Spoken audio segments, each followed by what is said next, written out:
छेले घुमालो पाड़ा झुलालो, बोरगी एल्लो देशे, बुलबुलिते धान खेये छे, खाजना देवो किशे। बंगाल के इस लोकगीत में बोरगी शब्द का मतलब है मराठा बारगीर। ऐसे बारगीर जिनके नाम से ही बंगाल कांप उठता था। और इन बारगीरों का सबसे भयावह नाम था रघुजी राजे भोसले नागपुरकर। इतिहास के पन्नों में दर्ज यह योद्धा 18वीं सदी में मराठा शक्ति का पूर्वी भारत में प्रतीक बन चुका था। बंगाल में इनके नाम का खौफ इतना था कि बच्चों को भी डराने के लिए कहा जाता, सो जा वरना बोरगी आ जाएगा। आज रघुजी राजे भोसले फिर चर्चा में है, कारण उनकी वही ऐतिहासिक तलवार। 28 अप्रैल 2025 को खबर आई कि यह तलवार लंदन में नीलामी के लिए रखी जाएगी। इसके बाद महाराष्ट्र में मांग उठी, यह तलवार वापस अपने राज्य में लाई जाए। राज्य के सांस्कृतिक कार्य मंत्री आशीष शेलार ने तुरंत कार्रवाई शुरू की। लंदन की नीलामी प्रक्रिया में एक मध्यस्थ को खड़ा किया गया और महाराष्ट्र सरकार ने हर कानूनी प्रक्रिया पूरी कर इस अमूल्य धरोहर को वापस लाने का रास्ता साफ किया। अब यह ऐतिहासिक तलवार 18 अगस्त को मुंबई पहुंचने वाली है। महाराष्ट्र के गौरवशाली इतिहास का यह अनमोल खजाना एक बार फिर अपनी धरती पर लौट रहा है। यह सिर्फ एक हथियार की वापसी नहीं, बल्कि हमारी शौर्य गाथा का पुनर्जागरण है। लेकिन सवाल यह भी है, रघुजी राजे भोसले कौन थे और क्यों बंगाल उनके नाम से कांप उठता था?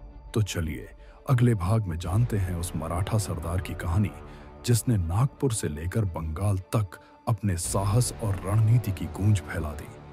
मराठा साम्राज्य की तलवारें सिर्फ मैदानों में ही नहीं, बल्कि दूर दराज के इलाकों में भी लहराई थीं।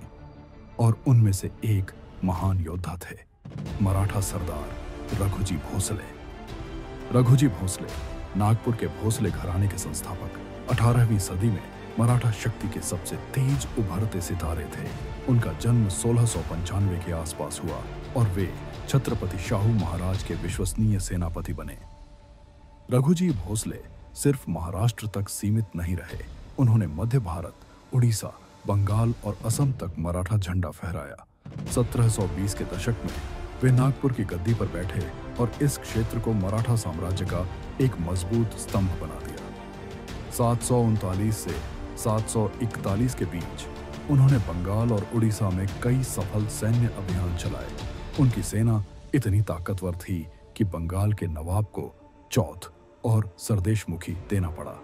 यह सिर्फ युद्ध की जीत नहीं, बल्कि मराठा साम्राज्य की आर्थिक शक्ति का विस्तार था। रघुजी भोसले न केवल युद्ध के माहिर थे, बल्कि एक कुशल प्रशासक भी थे। उन्होंने नागपुर को व्यापार और प्रशासन का केंद्र बनाया, किलों को मजबूत किया और किसानों के लिए कर व्यवस्था सरल की।